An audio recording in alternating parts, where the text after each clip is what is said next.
Bom dia, pessoal. Eu queria agradecer, né, a professora Camila, pelo convite. É uma satisfação estar aqui com vocês. Eu vou falar um pouquinho sobre um tema que eu gosto bastante. Inclusive, quando surgiu o convite, eu fiquei pensando, né, sobre isso, porque é um tema que eu trabalho uh, com atividades, né, de principalmente extensão, desde muito tempo. Então, assim, desde a minha graduação, né, eu já vinha trabalhando com esse tema, e depois mestrado, doutorado, sempre tinha alguma coisa sobre esse tema, e aí, quando me tornei professora, também comecei a desenvolver projetos sobre essa temática. Mas ele é uma temática que anda comigo, mas que, se vocês olharem meu currículo, vão ver outros tipos de pesquisa, né? Então, eu sou professora mesmo da fisiologia humana, do exercício, só que a divulgação científica, ela sempre anda comigo como pesquisadora, né, como professora, e então, assim, foi um tema bastante interessante de estar conversando com vocês nessa manhã. Então, eu vou colocar aqui a minha apresentação, e aí vocês também, se quiserem me interromper. Nós temos três células sanguíneas, principais células sanguíneas ou elementos sanguíneos: hemácias.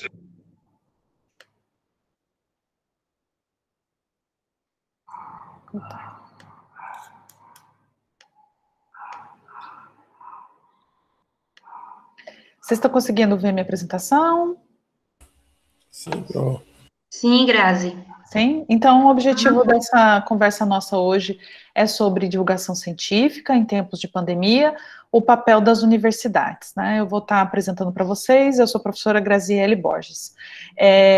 Bom, antes da gente falar um pouquinho sobre a divulgação científica propriamente dita, e também esse papel da universidade nesse momento que a gente vive, é importante a gente entender alguns termos que são iniciais a essa temática, né? Então, quando a gente fala de divulgação científica, a gente tem que entender o que é divulgação científica, né?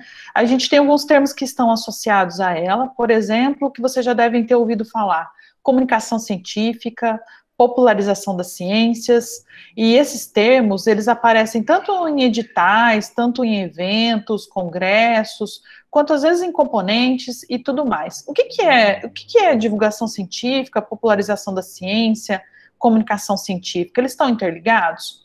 Esses termos, eles estão interrelacionados, e eles são, na verdade, gêneros discursivo, que são atividades de recontextualização, construção, que depende dos processos de ensinação midiática ou não, e vão trazer informações e traduzir para o público as questões mesmo de ciência, a questão mesmo de o linguajar científico, e vai transformar isso de forma popular, né?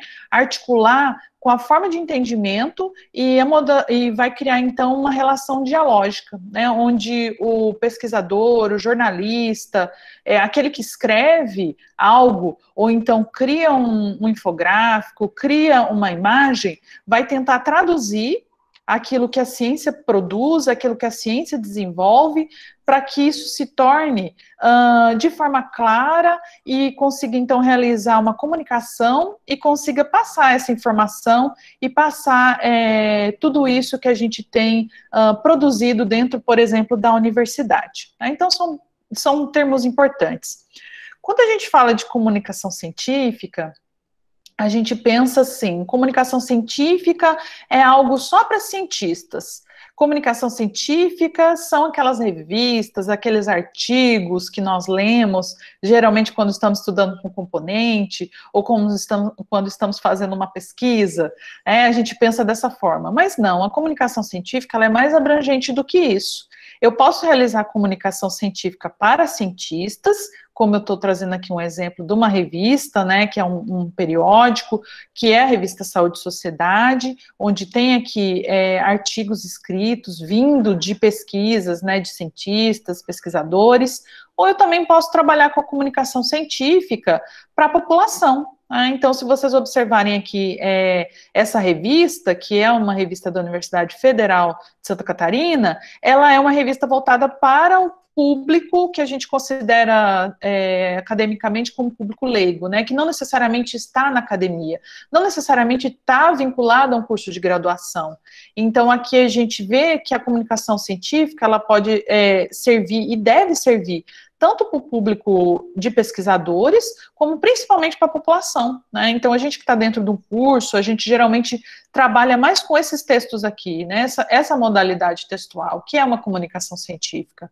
Já dentro da perspectiva ampla da comunicação científica, a gente tem, então, outros tipos de formas de comunicação, que não só a textual, né? Que, por exemplo, a questão das imagens, dos infográficos, que podem ser extremamente interessantes para a gente comunicar ciência, e essa ciência que é produzida dentro das nossas universidades. Então, eu trouxe aqui para vocês esses termos, para a gente entender, né, o título da palestra e de onde que vem isso. E a gente trabalha nessa perspectiva de comunicação científica, e pensando agora naquilo que eu falei do público, da população, da comunidade, pensando também num outro tema, que é a popularização da ciência, né? O que é essa popularização da ciência, né? O próprio nome já diz. Eu vou promover essa comunicação, eu vou promover através de ações onde eu faça com que a comunidade, a população, ela se aproprie dos conhecimentos, por exemplo, que são produzidos dentro da universidade, e que isso gere nessa população uma autonomia, né? Então, eu saber sobre formas de prevenção da Covid, eu saber sobre o andamento e os processos de como é conduzida uma vacina, eu saber sobre questões importantes que podem trazer autonomia, né, para o sujeito, ela é extremamente importante. Então, a gente vê assim que ao longo do tempo foi se valorizando cada vez mais essa popularização da ciência e possibilitando que pessoas que não ingressam na universidade, que não têm acesso a essas universidades, elas pudessem ter um contato e, através disso, elas gerarem essa autonomia, né, possibilitando o que a gente chama de empoderamento. Vai efetivar, então, o quê? Uma participação mais cidadã, né, que vai melhorar esse entendimento.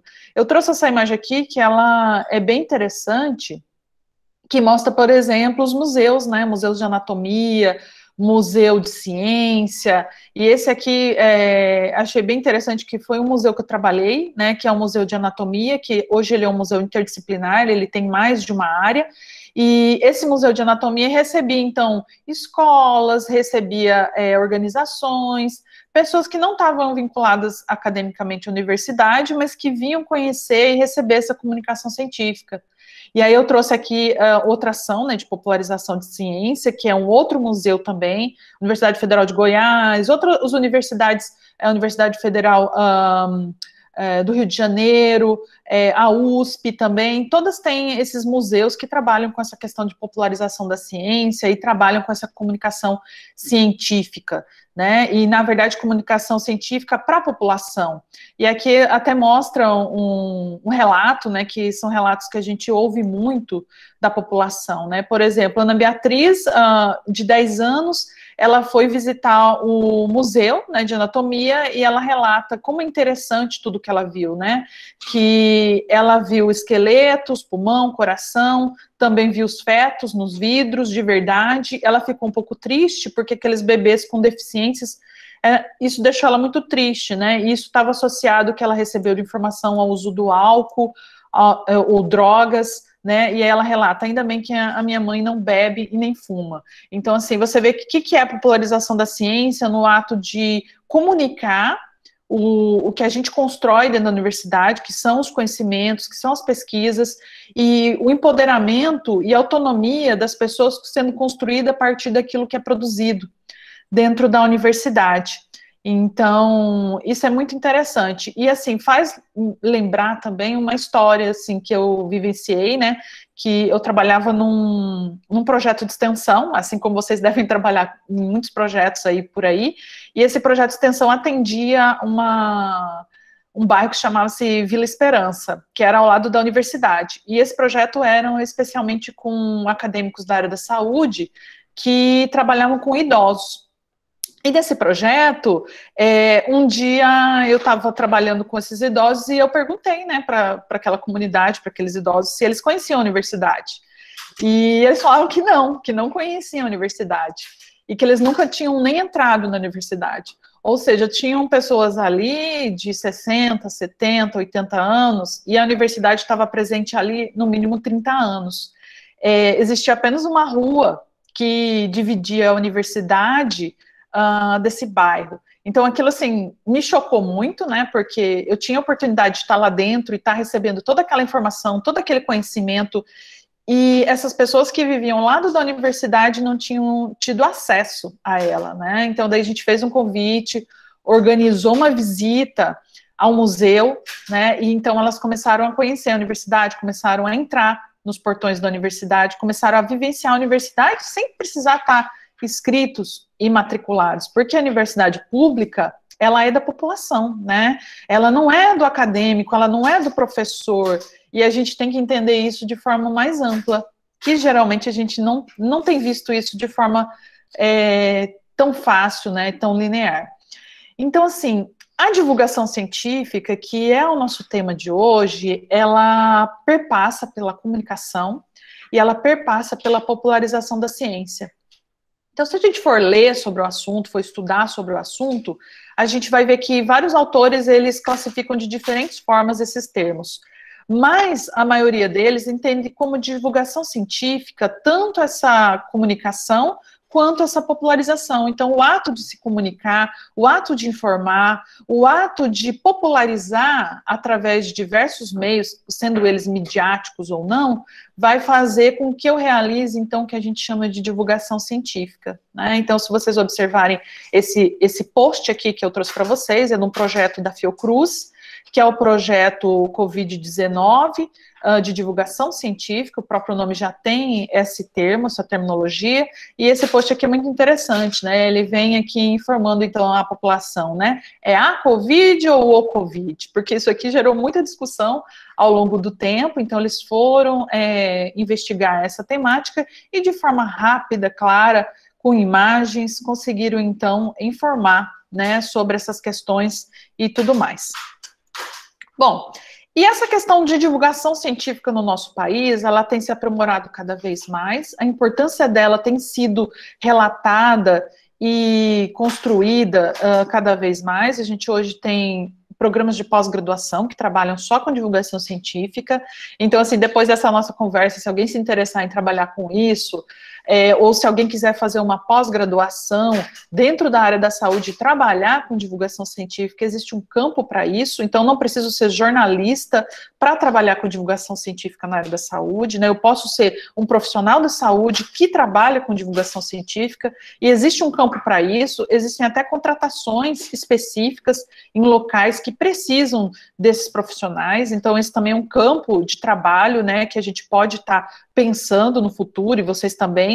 Às vezes a gente fica um pouquinho preso, né, olhando assim no sentido daquilo que a gente vê ao nosso redor, mas a gente saber de outras possibilidades também é muito interessante, é muito importante. Então esse aqui é um mestrado, né, que é ofertado pela Fiocruz. Esse mestrado acontece dentro de uma parceria, né, com a Universidade Federal do Rio de Janeiro e também um museu de astronomia e ciência e tudo mais, mas ele também tem um foco saúde. Então, quem tiver interesse, né, pode estar dando uma pesquisadinha aí depois da nossa conversa. Bom, mas aí para falar do objetivo da nossa conversa de hoje, que é o papel da universidade nessa divulgação científica durante esse período de pandemia, eu comecei a refletir e a lembrar de quando tudo isso começou, né? E eu acho que vocês têm feito isso, e eu percebo até nas minhas redes sociais as pessoas postando os TBTs aí do ano passado, do início do ano, né, por conta dessa quarentena, da gente estar em isolamento social, e a falta mesmo do convívio. Então a gente começa a perceber como as pessoas estão lembrando de como que tudo era antes, de tudo como aconteceu, tudo isso. Então eu também comecei a fazer isso, uma reflexão. E aí eu fui e comecei a lembrar de tudo como começou, né? E aí eu vi uma palestra do professor Boaventura, que ele deu no início do ano, antes da gente ter iniciado as atividades remotas, né? Foi por volta de janeiro, fevereiro, na Universidade Federal do Rio Grande do Norte, UFRN, e ele estava falando sobre o momento que a gente vivia naquela época, né, mais ou menos por volta de fevereiro. Ele deu uma palestra lá, que foi uma aula magna, né, que foi uma abertura do período letivo deles. Ele foi convidado, e aí ele começou a falar de como que a universidade estava naquele momento, né, que a universidade estava sendo muito atacada, que as pessoas, existia uma questão de que estava gerando um pensamento onde a universidade talvez tivesse que mudar a sua forma de agir, a sua forma de pensar, no sentido que ela deveria gerar os próprios recursos, que ela deveria modificar isso, e que isso provavelmente prejudicaria os serviços de extensões, os atendimentos, a forma de acolhimento da população e a forma como ela se vincula e atende a população. Então, e postando que isso poderia prejudicar esse atendimento às classes menos favorecidas, né? Então, a gente tem que pensar que eu penso também na minha história de vida, porque, assim, muitos de nós teve acesso à universidade por ela ser pública e gratuita, né? Nós estamos tendo oportunidades porque nós temos, então, acesso a elas, né? Então, se a gente tivesse, por exemplo, aqui hoje fazendo um curso pago, e esse curso, então, ele revertesse num processo que fosse depois pagar os salários dos professores que estão dando curso, ou que estão trabalhando como gerenciamento e organização, e toda a estrutura de universidade que está gerida para a gente ofertar esse tipo de conversa hoje, né? Então, esse acesso, ele tem muito a ver com a forma como a gente conduz a universidade, a forma como a universidade ela está estruturada hoje no nosso país, que é diferente dos outros países, né? A gente sabe que mesmo universidades públicas em outros países, elas são pagas, elas são subsidiadas pelo governo, mas a população que vai ter acesso a ela, que não é toda a população, ela tem que pagar uma parte dela, né? E isso está incutido na forma de gerenciamento disso. Bom, então, continuando na conversa, né? Então, antes da pandemia, associada a essa ideia, né, de mudança da estrutura da universidade, de programas de geração de recurso externos a ela, começou-se também uma grande onda de fake news, né, sobre as universidades públicas, que foram muito divulgadas, que a gente recebeu, inclusive eu mesma recebi em grupos familiares, ou recebi em grupos que eu participo, e isso realmente gera uma tristeza, né, principalmente para quem trabalha, para quem vivencia, para quem realmente acredita na universidade, né. Então, aconteceram também cortes, né, de verbas que atingiram tanto as universidades quanto a ciência nacional, e a gente sabe que, por exemplo, muitas pessoas acabaram até perdendo bolsa, professores não conseguiram refinanciar, ou então que suas propostas de pesquisas fossem continuadas, né, que são pesquisas extremamente importantes, tanto para o desenvolvimento da ciência, quanto para o desenvolvimento da própria população e comunidade que vai ter acesso a esses atendimentos, a esses conhecimentos. E lembrando que tudo isso, com relação a essas fake news que aconteceram com a universidade, mas também com a ciência brasileira, a gente tem que lembrar que as universidades e a forma como a gente organiza a pesquisa no país é lá onde nós temos essa responsabilidade de gerar e produzir esse conhecimento, né? Então, articulado a isso, a gente tem aí um problema, né? Então, no momento que a gente começa a pensar que isso estava acontecendo e que esses cortes estavam sendo propostos, a gente também enfrenta o problema que toda a nossa produção, ou quase toda produção científica e desenvolvimento tecnológico do país está associado à universidade, né? Então, a gente percebe que isso é uma situação muito problemática. E então, ainda antes da pandemia, né, gente, eu estou falando isso em fevereiro, tá? Eu estou falando isso em janeiro, fevereiro, só para a gente contextualizar e falar da questão da divulgação científica. Iniciaram campanhas a favor da universidade pública, e isso vem e perpassa sobre essa divulgação científica, que eu já vou chegar lá nesse momento para a gente fazer essa conexão. E as próprias universidades, então, elas começam, então, a divulgar, né? Como seria o Brasil sem as universidades públicas? Como a universidade pública impacta na sociedade?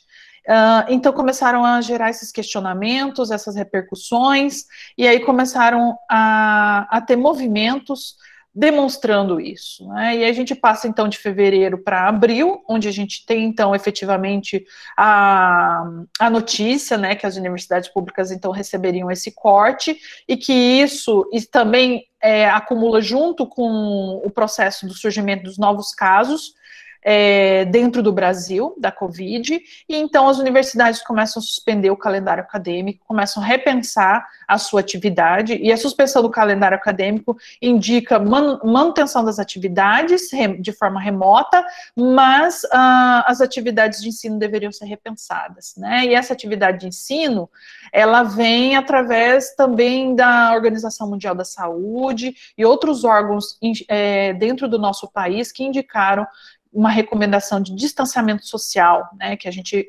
vive, e para enfrentar o coronavírus. Então, as universidades, elas são parte da comunidade científica, elas respeitaram essa recomendação, foi feito, então, um pensamento de reestruturação dessa organização de ensino, mas não só isso, né, de forma remota, em trabalho, as universidades, elas continuaram a realizar as suas atividades, e tentaram, então, se voltar para dar respostas para enfrentar o coronavírus. Então, a gente tem aí uma articulação de mesmo pesquisadores que não trabalhavam especialmente com vírus, passaram a voltar às suas atividades para tentar contribuir com a sociedade, né? Passaram a olhar para isso de forma sensível e de forma a pensar isso. Então, a comunidade científica, ela passa a pensar imediatamente, a tentar dar respostas, soluções para a população, para a comunidade. Então, a gente começa a ver uma articulação e o que as universidades fazem, né? O que as universidades fazem nesse momento da pandemia, no Covid. Então, as atenções começam a voltar, a olhar novamente para a universidade e buscar compreensão dessa situação. E torna-se evidente um problema, né, com a pandemia instaurada, a relação contraditória que se dá entre o financiamento da ciência e das universidades e as solicitações das ações que o Estado quer que a universidade promova, que a cobrança que isso tem, que a comunidade se volta para a universidade solicitando essa mudança, né, solicitando que a universidade ela venha atender a comunidade no combate à Covid. Então, isso vem aparecer e é uma relação contraditória, né, muito contraditória. E aí, isso faz a gente pensar e refletir, né, como professora, ou então vocês também que estão dentro da universidade, por que esse distanciamento entre universidade e sociedade, né, que inclusive a gente tem até componentes dentro da universidade que falam sobre isso, né, universidade e sociedade, por exemplo. Por que esse desconhecimento da sociedade sobre as atividades da universidade? Como a sociedade, ela vê a universidade? Né? Como que a sociedade estava vendo a universidade? E qual é o seu papel na sociedade durante essa pandemia? Né? Será que é transformação social? Será que é gerar novos conhecimentos? Será que é gerar tecnologia? Será que é gerar ciência e tecnologia e inovação? Então, assim, faz a gente pensar sobre isso, refletir sobre isso, né, como profissionais que estão dentro da universidade. E aí eu comecei a pensar em algumas respostas, né, e aí eu fui pesquisar sobre isso, porque realmente, assim, quando algo me incomoda, nesse sentido de estar percebendo uma dificuldade da sociedade entender o papel da universidade, em vez de a gente ficar chateado, bravo, começar a sair postando tudo por aí, né, reclamando, a gente tem que pensar assim, qual é a atitude que a gente também pode tomar e de proposta ativa, já que essa universidade ela pode ter esse papel de transformação social, para entender o que eu posso fazer e o que eu posso gerar, então, de benefício e de mudança dentro dessa situação, né? Então, vamos ver algumas respostas aí. E para buscar essas respostas, nada mais certo do que ir atrás de uma pesquisa científica. científica, né? Então, eu fui atrás de um estudo realizado pelo Instituto Nacional de Ciência, Tecnologia e Comunicação. Foi uma pesquisa realizada no início do ano, acho que foi no início de 2019, antes da pandemia, que entrevistou cerca de 2.200 pessoas, jovens, entre 15 a 24 anos, de 21 estados, incluindo o Distrito Federal. E aí perguntou para esses jovens: você se lembra de algum cientista brasileiro? E aí é muito interessante, né, que essa pergunta ela pode também ser voltada para a gente, né? Então faz vocês pensarem aí, né?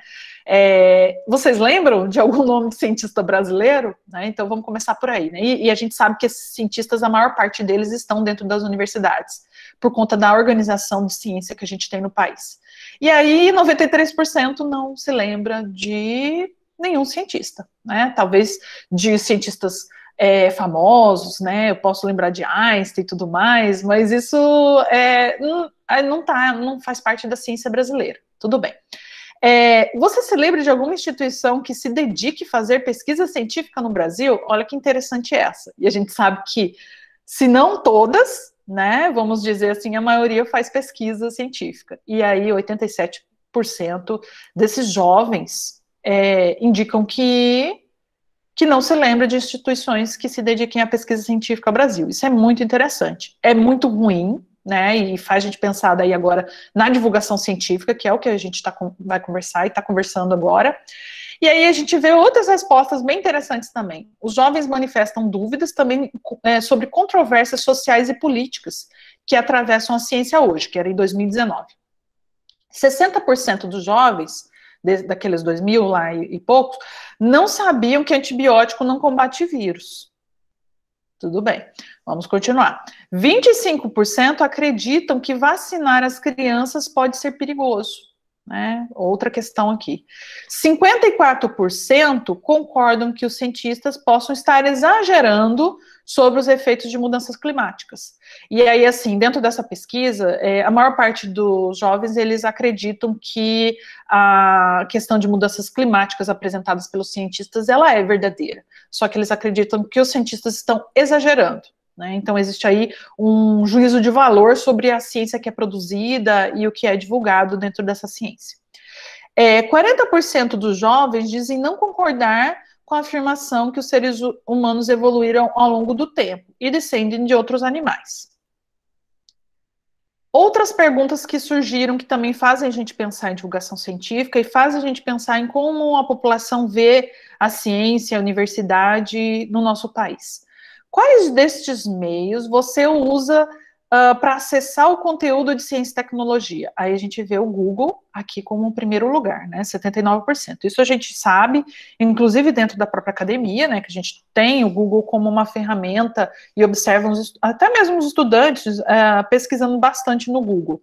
A forma como a pesquisa é feita não é um problema, é a forma de conteúdo que você recupera nessa pesquisa, né, e a forma de avaliar esse conteúdo. A tua condição de avaliar é que é o problema. O YouTube entrou como 73%, bem interessante.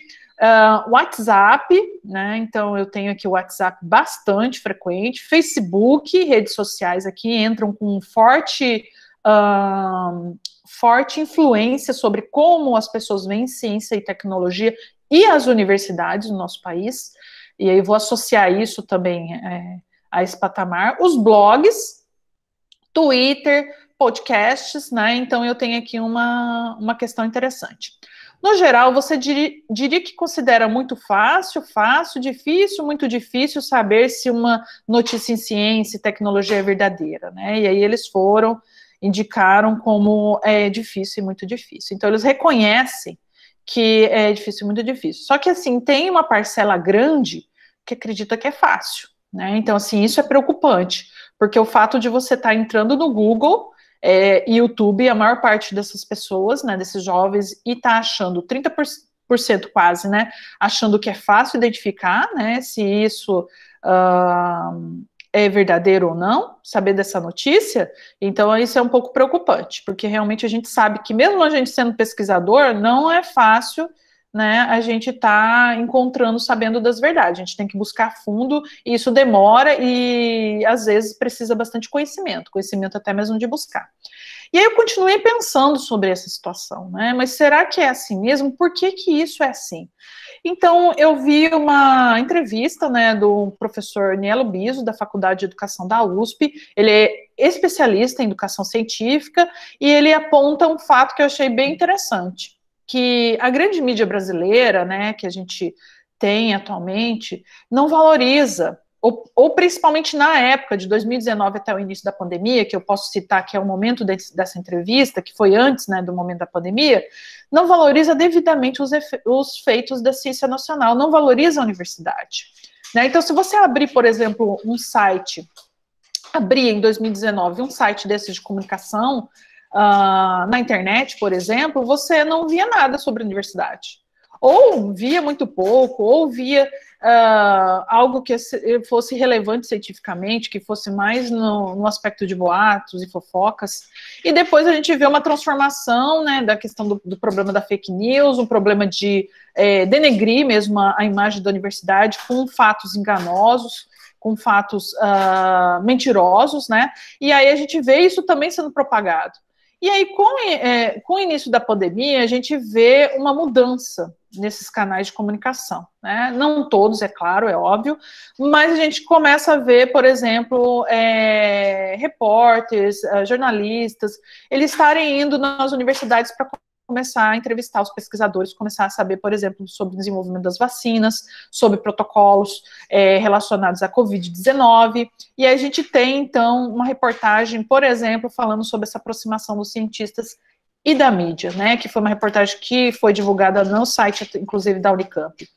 Então, o avanço da Covid diminuiu esse distanciamento entre o cientista e a imprensa, pois ele trouxe essa necessidade de falar sobre ciência, né? Então, quem produz ciência no Brasil? Aí começou a entender que quem produz ciência no Brasil é a universidade, é o pesquisador, é o cientista que está vinculado à universidade.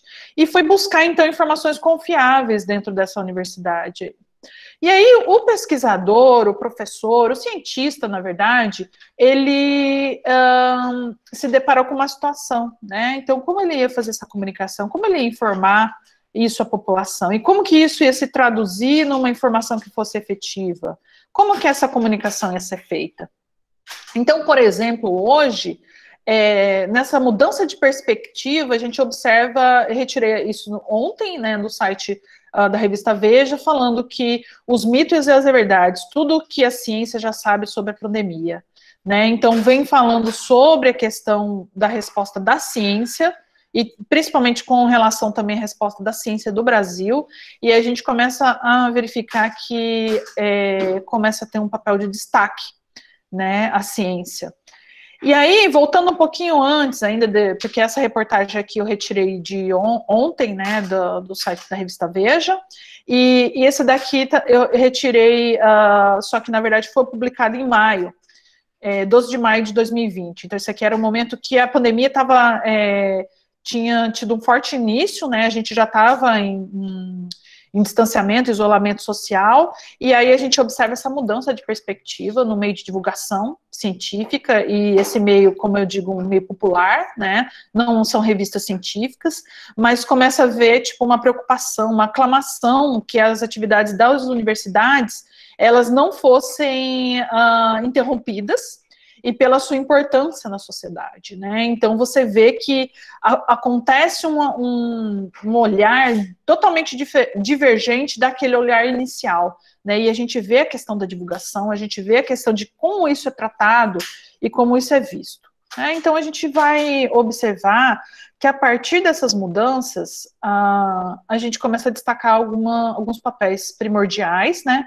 E isso já era feito, mas na verdade talvez existia um problema ali na questão de divulgação, da informação, de como que isso estava sendo comunicado dentro da própria questão científica. Então, a importância da universidade na pandemia, né? A gente pode citar inúmeros fatores que são de extrema importância. Então, para a gente entender esses papéis, a gente tem que lembrar que a universidade ela é baseada numa tríade, né? Ensino, pesquisa e extensão. tradição. Isso aqui vocês devem saber muito bem, devem ter ouvido muito. Então, a universidade, ela não é só formada de ensino, né? Então, não é só ensino que tem a universidade. E também não é só pesquisa. Então, a gente tem que entender a universidade como esse tripé, né? Então, tudo isso é importante, tudo isso tem sido realizado durante esse período de pandemia. E a gente vai ver como, por exemplo, a promoção e a divulgação das informações de qualidade, elas passam a ter olhar sobre a universidade. Que isso, na verdade, é uma divulgação científica, né? Então, os boletins que a gente produz, por exemplo, a nossa universidade tem boletins, os observatórios que foram montados, que foram formados através desse momento que a gente vive de pandemias, também são informações de qualidades e confiáveis que a gente tem, que a universidade produz. E aí eu trouxe aqui um exemplo para a gente ver, né? Um estudo da UFMG, por exemplo, que levantou e já estava fazendo predições já no início do ano de quando poderiam ser os picos, né, que a gente poderia ter da Covid no Brasil. Também a importância da universidade nos teleatendimentos, no apoio psicológico, né, que a gente sabe que é muito bem feito, inclusive a nossa universidade, ela realiza e realizou o teleatendimento e tem realizado esse teleatendimento e o apoio psicológico. Tanto o curso de medicina quanto o curso de psicologia tem realizado isso. Produção de materiais e equipamentos, as universidades têm produzido EPIs, têm produzido e auxiliado na questão dos respiradores, no álcool em gel. Inclusive, esse aqui foi um trabalho que a gente realizou, né, juntamente com a professora Ita, a professora Jane e os estudantes da universidade. A gente publicou esse trabalho, que foram sobre os equipamentos de proteção individual, impressos em 3D, nas instituições de ensino federal. Então a gente fala sobre isso, sobre esse papel da universidade. A gente também faz essa comunicação dentro de uma revista científica, então a gente usa esse papel nosso, essa divulgação, e também comunica com os pares, que são outros cientistas. É importante a importância também nas pesquisas, né? Então a gente sabe que a universidade, ela tem o seu papel primordial, tanto na questão do desenvolvimento e também dos testes das vacinas, e isso perpassa pela comunicação e divulgação científica.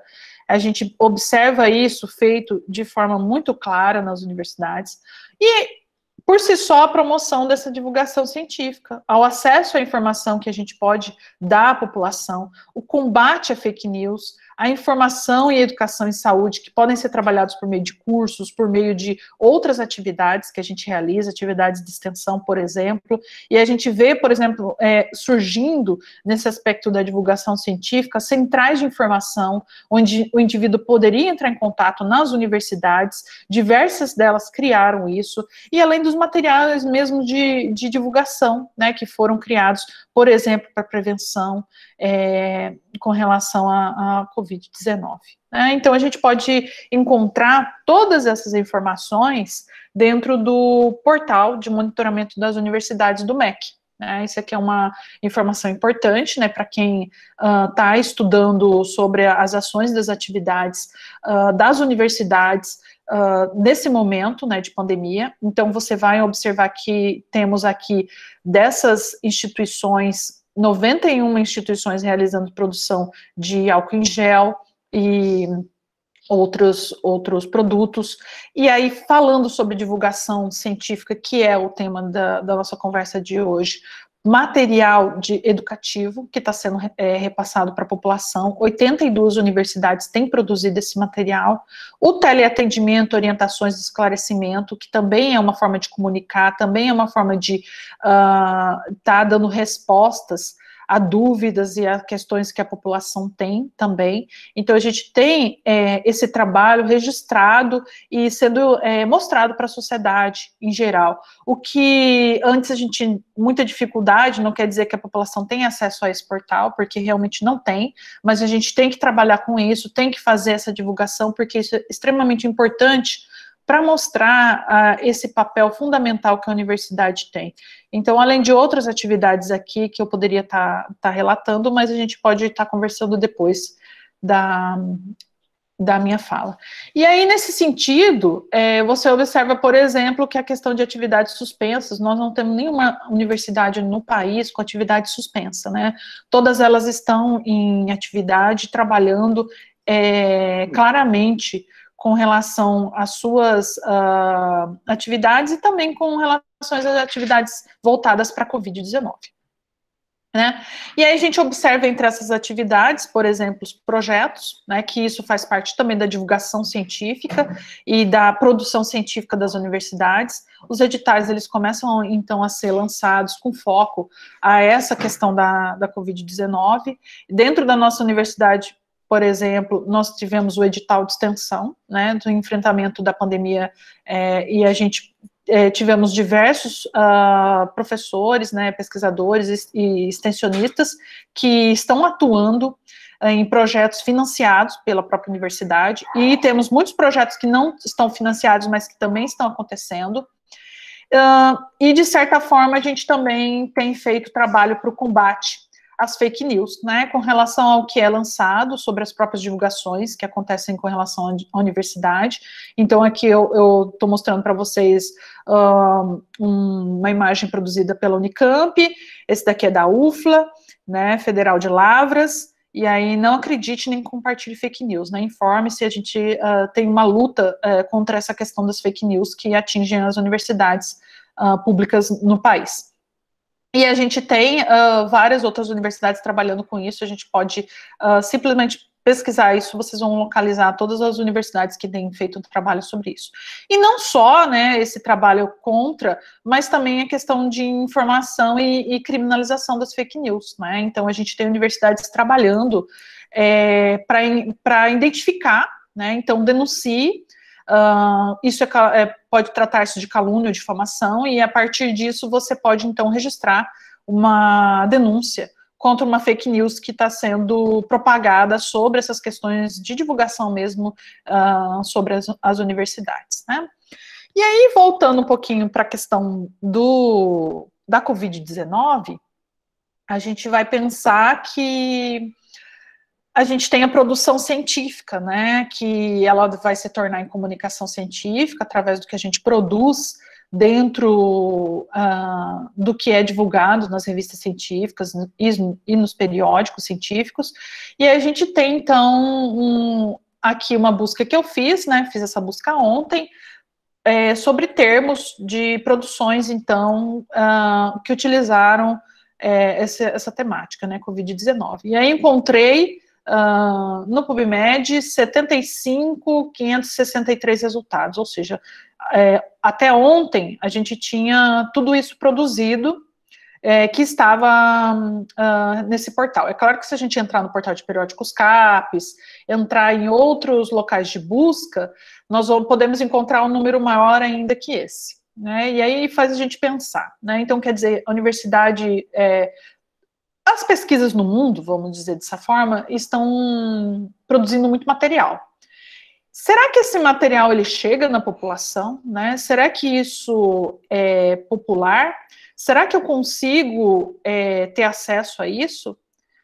Então a gente vem para uma comunicação científica, um artigo científico propriamente dito, que eu retirei, e aí você dá uma olhada no artigo científico, né? Tem essa visão maravilhosa, né, que é um artigo científico, e aí você vai observar que esse artigo científico, ele é uma divulgação científica, né, a gente entende essa publicação como uma divulgação científica.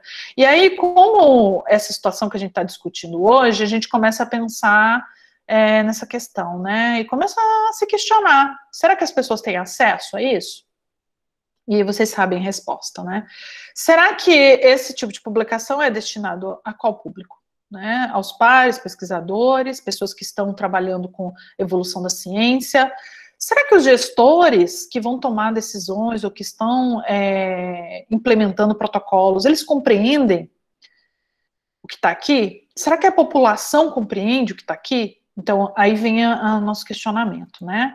E aí os pesquisadores, e também vamos inserir junto com eles os professores que estão dentro das universidades, começaram a ter uma problemática que já existia, mas que agora ela vem com força maior, né? Eu preciso fazer divulgação científica. E agora? Né? E agora, pessoal, o que a gente faz, né? Como é que a gente se comunica com a sociedade? Se eu entro numa universidade, aprendo uma forma de comunicar que é totalmente diferente daquilo que eu conhecia até então, né? Se eu entro em uma forma de aprendizado que me leva a construir um conhecimento que eu preciso de métodos, preciso de técnicas, e eu entro em padrões, e de repente eu não consigo mais, eu tenho dificuldade em estar realizando essa comunicação, né? E eu acho que é bem isso que aconteceu e que acontece dentro dessas questões que a gente está discutindo. E a gente fala mesmo, olhando para a própria estudante, que às vezes está na graduação, que entrou num componente, que é um estudante da de saúde, e que ele passa por todos os componentes, e daí, quando ele sai da sua formação, ele sente aquela dificuldade em conversar com a população, sente a dificuldade de conversar com a pessoa com a qual ele vai atender, prestar um atendimento.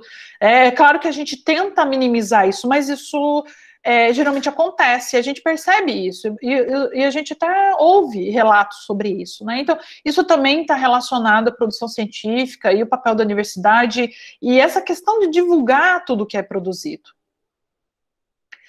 E aí a gente vai ver que surgem dúvidas, né? Então, assim, como que eu faço essa divulgação científica da universidade para a comunidade, da universidade para a população, né? E aí eu vou trazer aqui algumas dicas, né, que a gente observa que são bastante efetivas, que inclusive quem trabalha em alguns projetos de extensão que trabalham com essa questão de divulgação científica já vivencia, né? Então a gente precisa sempre ter uma linguagem clara, texto simples, imagens simples, mais atrativas, que vão formar, então, esse layout de cores, né, e tudo isso, que seja uma informação também curta, porque eu preciso passar a informação de forma rápida e eficaz. Isso é muito difícil, tá? A gente pode ver a imagem e entender que isso foi fácil de fazer, e não é, né? Objetiva e fácil de entendimento para o público leigo. Então, assim, a gente tem que pensar nessas situações, e quando a gente está trabalhando,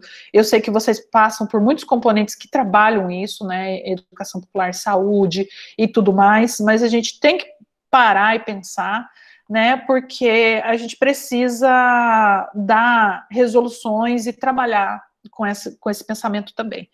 E a divulgação científica no país, agora especialmente com relação à Covid-19, a gente não pode deixar de citar, né, o papel do biólogo Átila Lamarino, né? Eu imagino que vocês já devam ter ouvido falar do nome dele, já devam ter visto material produzido por ele, se não leram propriamente dito, já devem ter visto alguma menção sobre algum assunto que ele participou, comentou, ou algum programa de televisão que ele teve presente, né? Então, ele tem um papel de destaque na questão de divulgação científica e Covid-19 no Brasil, onde ele tem as suas redes sociais, por exemplo, aqui eu estou mostrando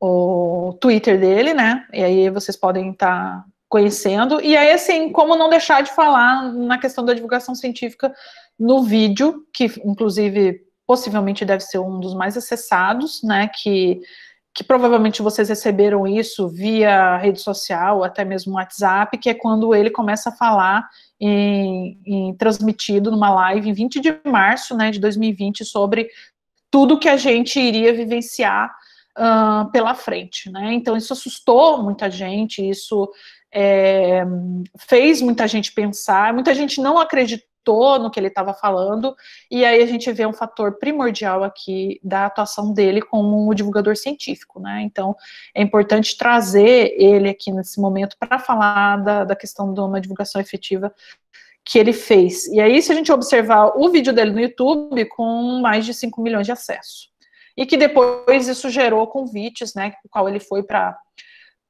alguns programas de televisão, e levando todas essas informações, né, preocupantes naquele momento que ele havia levantado, por ser um pesquisador conhecedor, principalmente dessas questões apresentadas. E dentro da divulgação científica, outros locais também passaram que já realizavam a divulgação científica, né, passaram a trabalhar com a questão do coronavírus, né, da Covid-19 e tudo mais, e a estimular as pessoas a pensarem, a divulgarem informações eficientes e informações que fossem importantes. As próprias universidades, como eu falei para vocês, colocaram seus pesquisadores, seus professores à disposição, né, e no sentido de que eles voltaram os olhares daquilo que era necessário e fizeram, então, observatórios sobre a questão do coronavírus e também produziram materiais, boletins que a gente tem hoje sendo muito divulgados, e são boletins muito importantes que são extremamente relevantes para o pensamento de como organizar as ações que devem ser tomadas diante do que a gente vive.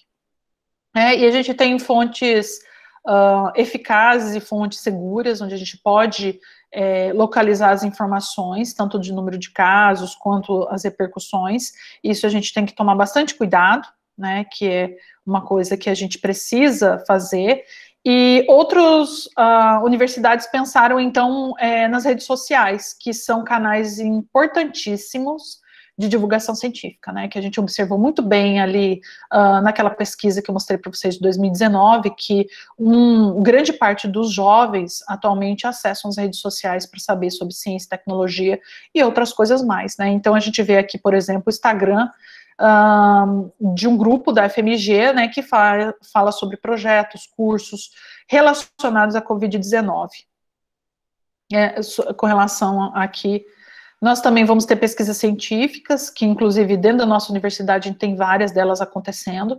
Essa daqui é uma pesquisa científica que eu faço parte, sou colaboradora, pesquisadora colaboradora, juntamente com a professora Sandra Nunes, que possivelmente vocês também conhecem, que ela é uma pesquisa que vem estudar o estilo de vida durante a pandemia e a Covid-19. Essa pesquisa, ela também produz material de divulgação científica, né, mas ela vai trazer mais materiais ainda, que vão ser as divulgações dos resultados dessa pesquisa. Ela teve a primeira etapa, e agora ela está na coleta de dados da segunda etapa, então quem de vocês participou da primeira etapa e puder contribuir agora com a segunda etapa, e a gente atingiu na primeira etapa 4.815 pessoas, né, entre servidores, discentes e docentes, servidores, na verdade, técnicos e docentes, e discentes da universidade, de universidades do Brasil todo, né, então algumas delas são participantes aqui, dá para a gente ver, o FRB, o FAM, temos outras aqui, a Universidade Federal, deixa eu ver aqui outras que participam, Unifesp, do Mato Grosso do Sul, né, temos várias. E aí a gente tem também outras redes sociais, que a gente vê engajamento de divulgação científica, e a gente tem que tomar muito cuidado, né, porque essa divulgação científica não necessariamente parte das universidades, né, então o que está sendo produzido e está sendo lançado, às vezes pode ser fake news, e a gente está vendo agora as formas corretas e as formas de denunciar, né, esse tipo de coisa, existem canais para isso, e a gente tem que contribuir, né, nesses locais, a gente tem que se fazer presente, né, nesses grupos, para a gente também estar divulgando coisas de qualidade, divulgando informações que sejam relevantes para as pessoas terem autonomia e para elas conseguirem entender, né, todo esse processo, tudo isso que está acontecendo e tomarem decisões da melhor forma possível. E a gente vê alguns grupos, propriamente ditos, né, formando, então, lives e trabalhando nessa divulgação científica fortemente, né. E a gente já via isso de forma bem tímida antes da pandemia, e nesse momento agora, né, após o início da pandemia, a gente vê que isso se fortaleceu, e a gente vê como a importância disso dentro dessa perspectiva. E aí a gente vê assim como outros professores realizando projetos, né, eu trouxe aqui uma experiência, né, que a gente participou desse edital de extensão, e a gente trabalha com um projeto que chama-se Saúde em Evidência, Covid-19, que ele é para levar informações científicas, notícias, atualizações, é um projeto de divulgação científica, né, então, dentro dessa proposta, a gente trabalha com esse projeto para tentar atuar nessa questão de divulgação científica. Nessa questão do projeto, eu queria fazer uma abertura, né, na verdade pedir para a professora Camila, né, se podia fazer a abertura para ver se tem algum estudante, né, que participa desse projeto, que queria dar um relato, né, falar um pouquinho do que a gente faz, ou falar um pouquinho do que a gente tem feito. Deixa eu ver se tem alguém aqui. que A poderia... Malu parece que levantou a mão. Iago. Bom dia, Grazi. Bom dia, pessoal. Posso falar primeiro ou Iago depois? Primeiro. Pode falar, Malu. Pode falar, Malu. Então, em consonância, né, com tudo que Grazi já falou, o nosso projeto ele vem bem nessa vertente de tudo que Grazi apresentou, da questão de divulgação científica. E quando surgiu a ideia desse projeto, a gente sempre fez a escrita dele baseada, né, em estimular comportamentos preventivos baseados em informações seguras. Porque a gente vê, né, realmente muitas fake news, e assim que começou a pandemia, a gente via muitas fake news. Então, a gente viu essa necessidade de, dentro da nossa universidade, a gente está lançando esse projeto. E, para nossa surpresa, o projeto, cada dia, ele tem alcançado métricas além do que a gente imaginava.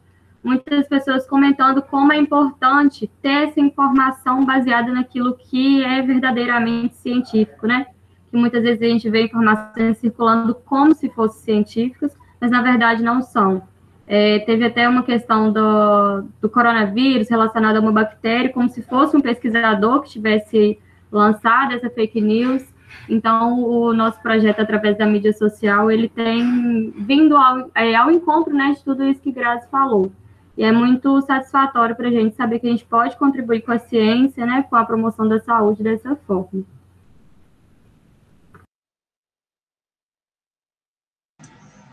Vou falar um pouquinho também, porque esse projeto, assim, para mim ele se tornou muito importante, porque inicialmente a Malu e a professora Grazi, né, iniciaram essa ideia, plantaram essa sementinha, que depois ela cresceu e outros alunos conseguiram entrar, né, junto nesse projeto, e hoje a gente é um grupo de 8 alunos, sob a coordenação da professora Grazi. E como a Malu disse, cada dia a gente alcança metas diferentes.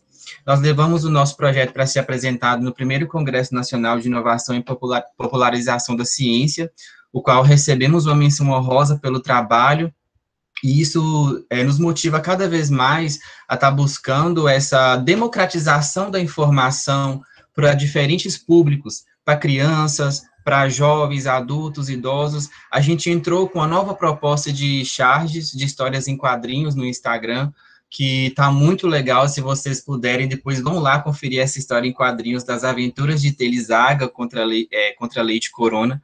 É muito legal mesmo.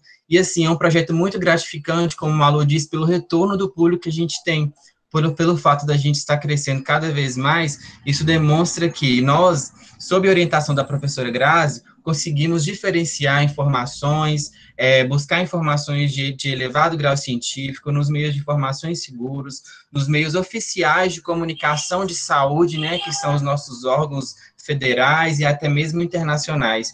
E isso, a gente como estudante, isso reforça o nosso papel social dentro da universidade, que é devolver essa oportunidade que a gente tem para a sociedade por meio da democratização da informação. E isso, para nós estudantes, torna-se primordial dentro de um projeto. Obrigado, gente. Passo.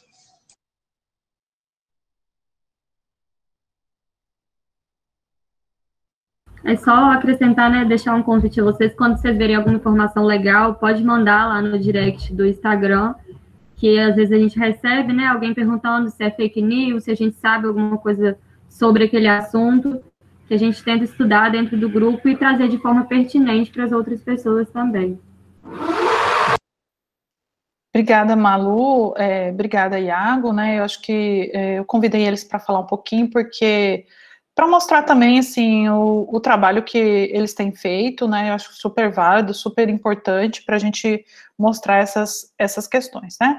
E aí eu vou encerrar por aqui, né, acho que a gente já trouxe bastante informações aí que talvez dá para a gente conversar um pouquinho, né, avançar aí da aula, e quero agradecer muito o convite da professora Camila, essa oportunidade de estar conversando com vocês sobre essa temática de divulgação científica e o papel da universidade, que eu, sinceramente, considero extremamente relevante, e acho que a gente pode estar pensando nas nossas ações também voltadas, né, para essa divulgação. Mesmo que às vezes você faça pesquisa, eu acho super importante estar pensando na divulgação dessa pesquisa. Como é que você vai fazer isso? Então, isso é extremamente relevante para a gente que trabalha nessa universidade e também para os estudantes, né, que estão vivenciando esse momento e que futuramente também vão estar em contato aí com a população e vão estar em contato com o serviço. É isso, pessoal, muito obrigada, e aí passo a palavra aí para a professora Camila. Eu agradeço demais pela aula da professora Grazi, pela contribuição da Malu e do Iago, e eu passo a bola para a turma, na verdade, para saber se alguém quer fazer alguma contribuição, algum questionamento, algum comentário sobre o tema. O pessoal está comentando aqui no chat, projeto incrível, muito bom. Alguém gostaria de comentar alguma experiência? Eu achei muito interessante quando Grazi traz esse processo de ingresso na universidade e da gente se deparar com uma nova forma de comunicação, né, de acesso a essas informações científicas, e isso é um processo, assim, para o estudante. Eu me lembro no meu período mesmo, quando eu entrei na graduação, eu não sabia nem o que era artigo científico, e aí ao longo da graduação que você vai entendendo que existe esse outro universo paralelo, digamos assim, dessa parte científica, e eu percebo que os esforços das universidades têm sido realmente grandes, por meio de projetos de extensão e de atividades diversas, para que as informações científicas cheguem até a comunidade, a população de uma maneira geral, mas a gente ainda tem muito o que avançar, né, porque, por exemplo, muitas das formas que a gente encontra hoje de divulgação é via redes sociais, via internet, e o pessoal lá do subúrbio, lá da periferia, talvez ainda não tenha acesso a esse tipo de informação, e às vezes é o público mais, assim, que precisaria mais ter acesso. Então, a gente ainda tem muito o que ampliar, na minha percepção, nessa chegada, né, das informações ao público-alvo, digamos assim.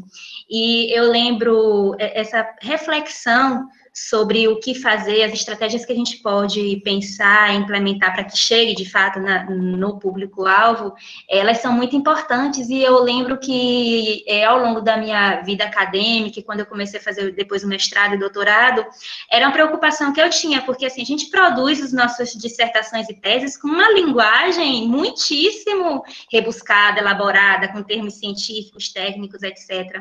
E aí, por exemplo, na minha tese eu trabalhei com idosos institucionalizados, com fenomenologia de Martin Heidegger, uma linguagem filosófica extremamente complicada.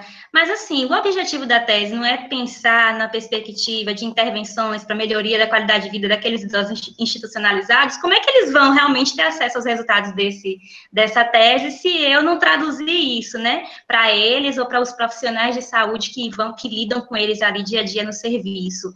Então, eu lembro que foi um acordo que eu fiz com a minha orientadora no início, assim, a gente vai publicar a tese, tem que ter essa linguagem formal da academia, não tem jeito, mas depois a gente vai traduzir, né, levar para o serviço para que seja acessível, de fato, a quem é de interesse. Então, levar para o serviço, para a ILPI que eu trabalhei, para os profissionais de saúde, e tentar desmistificar, desconstruir ali explicar o objetivo de tudo e trazer numa linguagem mais real, mais próxima mesmo, mais acessível a todos eles, para que, de fato, tenha resultado, né? As nossas pesquisas cheguem e tragam impactos reais, efetivos para a comunidade. O pessoal também está elogiando, muito boa aula, excelente, obrigada por compartilhar essas informações, muito esclarecedor este assunto. Amei a apresentação também. É muito bom discutir a importância das universidades no processo de divulgação científica. Excelente apresentação.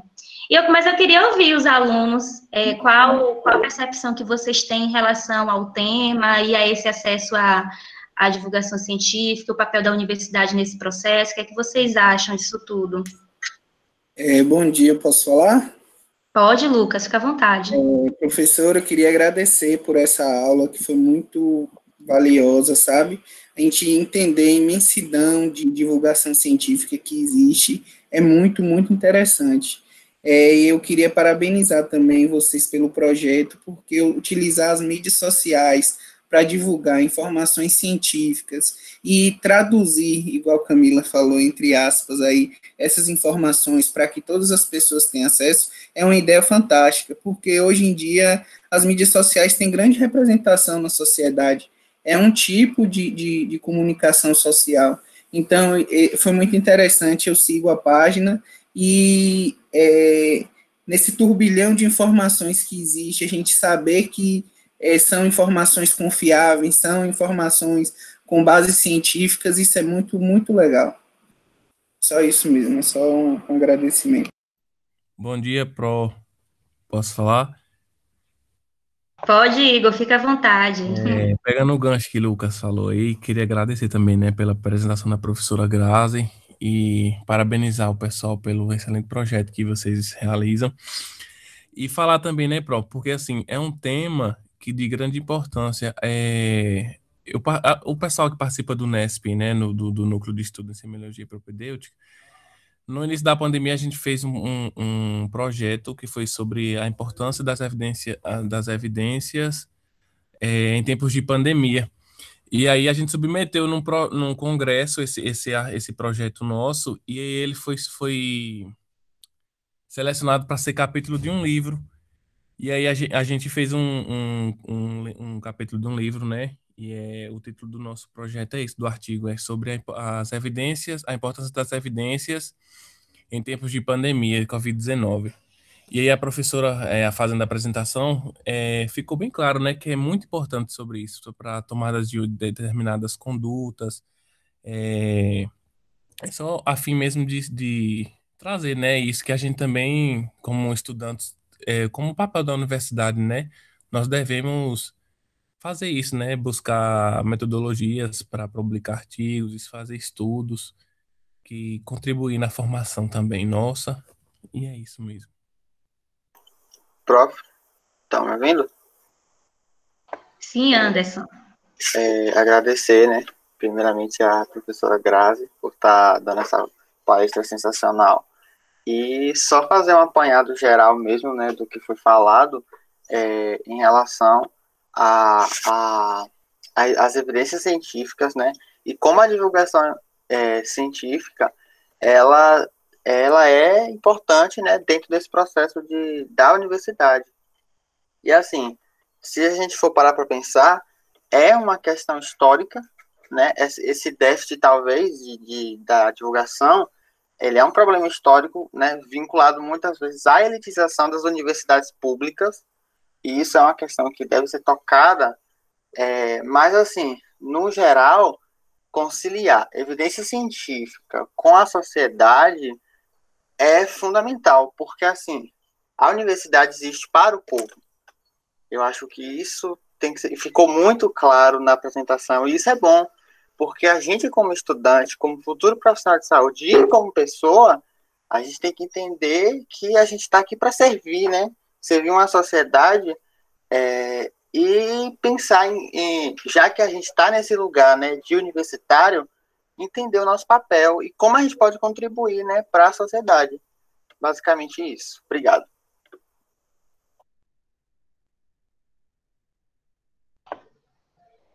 Alguém mais quer contribuir? Anderson comentou aqui. Oi, Felipe, pode falar. Bom dia, gente. Primeiramente, agradecer pela aula, prof. De verdade. Eu sempre tive uma preocupação muito grande das revistas de fonte secundária estarem cada vez mais sendo nichadas. Acaba que poucas pessoas consomem elas, e provavelmente pessoas que já têm experiência na área que consomem essas revistas. Daí, ver um projeto desse, trazendo de forma leve, didática, traduzindo material de fonte primária, é muito interessante. Essas próprias revistas de fonte secundária sofrem de problemas, sei lá, título chamativo, algo que é propaganda para você conseguir fazer com que pessoas leiam, fazer que a revista venda, porque, infelizmente, eles têm que vender. Nas revistas lá de fora, até os artigos, até os resumos estão sendo construídos um pouco mais dessa forma mais chamativa, distorcendo um pouquinho do próprio artigo, para poder ter essa atenção. Então, ver um projeto que faz isso de uma forma legal e que leva a informação à população, eu achei muito interessante. Parabéns. Driele tinha levantado a mão, não foi, Driele?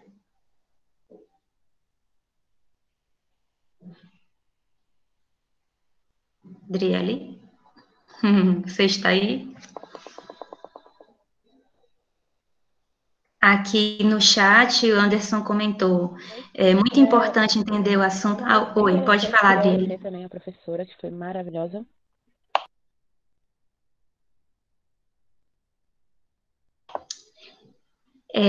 Anderson comentou, muito importante entender sobre o assunto. Oi, certo. Então, eu vejo que são informações que existe uma gama grandiosa de bagagem científica. Imagina trazer isso para dentro da realidade das unidades de saúde. Facilita, por exemplo, a divulgação superdidática até entre crianças. As ilustrações ajudam muitas pessoas que não têm letramento.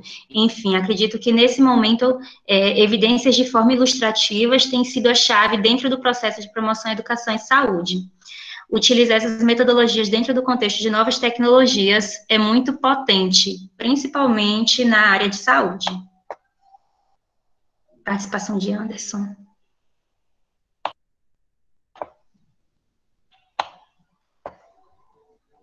É isso. Grazi, quer comentar alguma coisa em relação à fala dos meninos? Quero sim, eu gostei muito desses feedbacks, né, de saber como vocês receberam, né, essas informações e também como que vocês têm bastante experiências, né, sobre isso.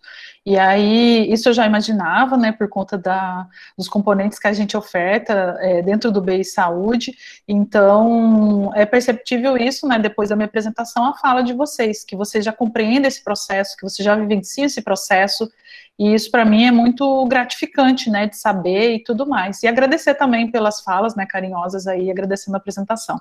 Muito obrigada. Eu acho que esse é um diferencial muito interessante, assim, da nossa instituição. Eu não sei se outras universidades, se outros cursos, enfim, os estudantes têm essa oportunidade também de parar e refletir sobre a importância desse tema. E aí, no BI, né, nessa formação nossa interdisciplinar, a gente tem essa oportunidade de abrir a cabeça e de pensar de uma maneira saindo das caixinhas e dos impactos reais, como acho que foi Anderson, ou foi Lucas, não, foi Felipe, que comentou assim, que a gente está aqui para servir à sociedade, né? Então, o que a gente aprende, a gente tem que devolver para a comunidade. E, às vezes, esse tipo de reflexão não é muito estimulada dentro da academia, a depender dos cursos, a depender da instituição. Eu acho que a nossa universidade, ela tem esse diferencial, assim, muito interessante, no pensar em como levar, como contribuir com a sociedade de fato, né? Nós somos uma universidade, nós temos uma missão dentro do contexto em que a gente está inserido, nas diferentes realidades que a gente pode encontrar, e a gente precisa fazer diferença dentro dessas realidades. E eu acho que é um papel muito interessante, é um diferencial muito interessante na formação que vocês, alunos daqui da casa, estão tendo. Alguém mais gostaria de contribuir, fazer algum comentário? Eu queria dizer, Grazi, que eu também estou acompanhando lá, parabenizo também vocês pelo projeto. Eu sigo a gente tem o Instagram da Coordenação de Qualidade de Vida, então a gente segue a página de Saúde em Evidências e realmente são publicações muitíssimo interessantes, relevantes, desconstruídas assim, de uma maneira muito simples, acessível, e são realmente as estratégias que a gente tem que buscar para levar a informação a quem precisa. Então, também parabenizo por essa iniciativa e por diversas outras, né, que você ainda comentou, que é um tema que tem perpassado aí ao longo da sua formação, ao longo dos seus anos de docência, sempre perpassa pelas suas atividades. Então, eu te parabenizo também pela iniciativa desse projeto, de trabalhar com essa temática, assim, de sempre continuar com ela ao longo de todo o seu trabalho. Lissa comenta que adorou, muito bom, informativo e acessível. Então, é isso. Alguém mais quiser contribuir, a gente... Deixa eu ver aqui no chat, acho que não, tem mais considerações. Grazi também quer fazer mais alguma consideração? A gente pode caminhar para o final? Acho que podemos caminhar para o final. Então, tá bom. Pessoal, então eu agradeço demais a contribuição da professora Grazi. Realmente foi uma manhã leve, gostosa, prazerosa, interessante. Eu gosto demais dessas formas de discussão que a gente vai construindo conhecimento assim de uma maneira didática. Então, é tão interessante. Eu agradeço muito pela contribuição, pela colaboração. Os nossos estudantes matriculados no componente já deixaram os nomes de vocês, o número de matrícula aí no chat para eu registrar a frequência. Se não deixaram, eu peço por gentileza que coloquem. E o pessoal que participa na modalidade de curso de extensão, eu também já disponibilizei o link do Google Forms para vocês registrarem presença. Então, quem ainda não preencheu, por favor, também peço que preencha.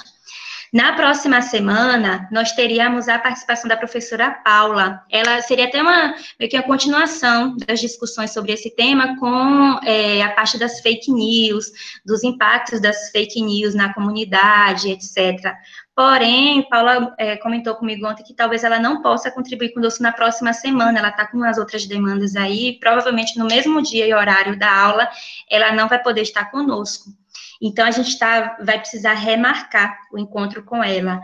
Muito provavelmente no final de dezembro.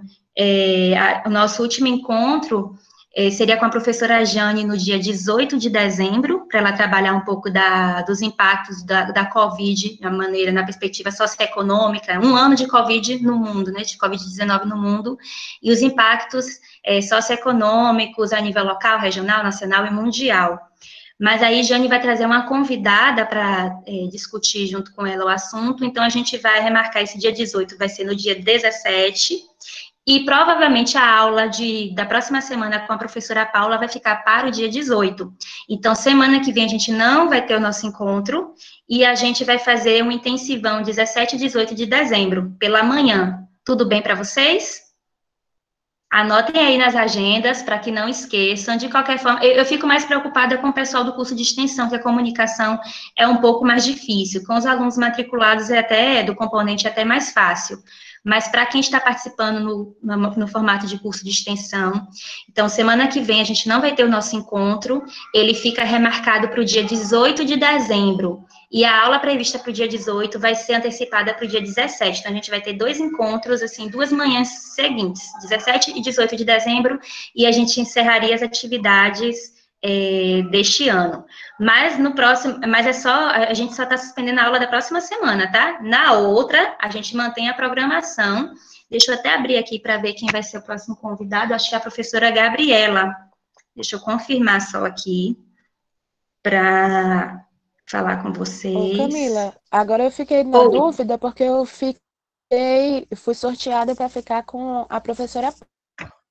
No caso, a gente mantém o palestrante ou mantém a data? Driele, vocês podem entrar em contato com ela, porque eu estava conversando com a Paula ontem e ela já tem um esboço do que ela pretende fazer para o capítulo de livro. Então, foi o que eu tinha comentado, né, com vocês no grupo. É possível que o professor ele queira caminhar por alguma outra metodologia, entendeu? Então, talvez seja possível vocês construírem um material, mesmo sem a aula. Aí vocês não fariam a transcrição, mas iriam trabalhar na produção de uma outra forma junto com ela, entendeu? Então, vocês já podem conversar com ela para ver como vocês podem ajustar. Oi?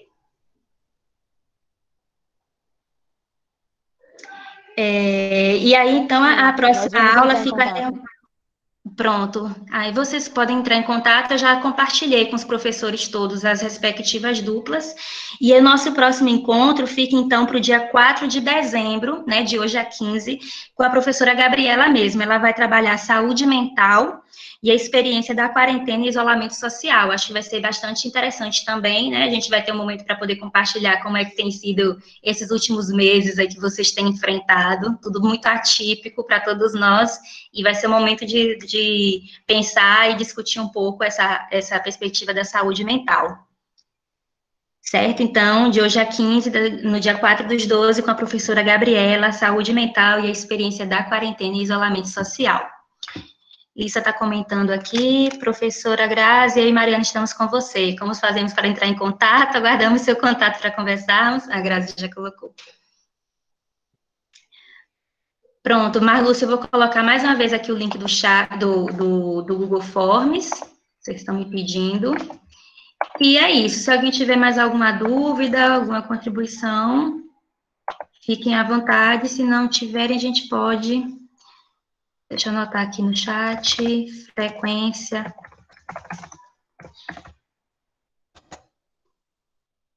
Tudo bem, então, pessoal? Tudo certinho?